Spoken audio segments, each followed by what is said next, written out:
مضبوط خاندانی نظام. یہ خاندانی نظام شروع ہوتا ہے ایک مرد اور ایک عورت کے درمیان اجتماع، اور وہ نکاح ہوتا تھا.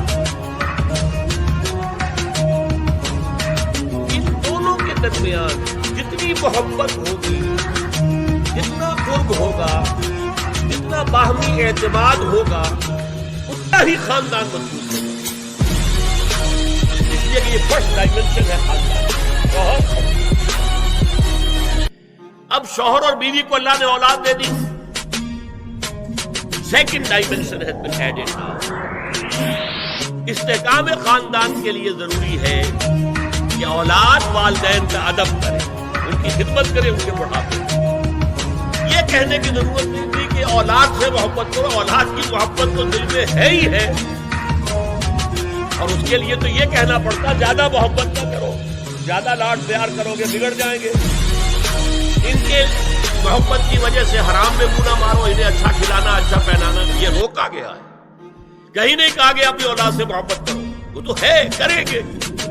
ہاں لیکن بوڑھے والدین، قرآن میں 5 جگہ اللہ کے حق کے فوراً بعد والدین کا حق ہے.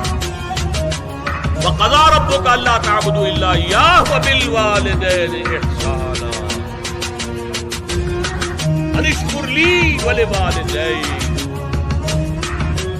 یہ سورہ لقمان میں أَنِ اشْكُرْ لِي، شکر کرو میرا، میں خالق ہوں، تمہارا رب ہوں، وَلِوَالِدَيْكَ، اور اپنے والدین کا، کیونکہ وہ ذریعہ بنے ہیں تمہارے اس دنیا میں آنے کے.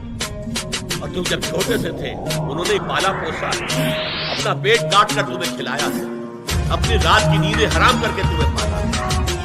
لہذا وَقَضَىٰ رَبُّكَ أَلَّا تَعْبُدُوا إِلَّا إِيَّاهُ وَبِالْوَالِدَيْنِ إِحْسَانًا.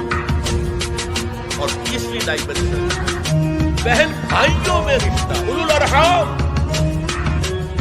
صلہ رحمی کرو، اخوت. 3 ڈائمنشن. ہمارا اسپیس کا تصور کیا ہے؟ 3 ڈائمنشن اسپیس، چوڑائی، لمبائی اور اونچائی یا گہرائی. یہ 3 ڈائمنشنز ہے خاندان کے ادارے کی.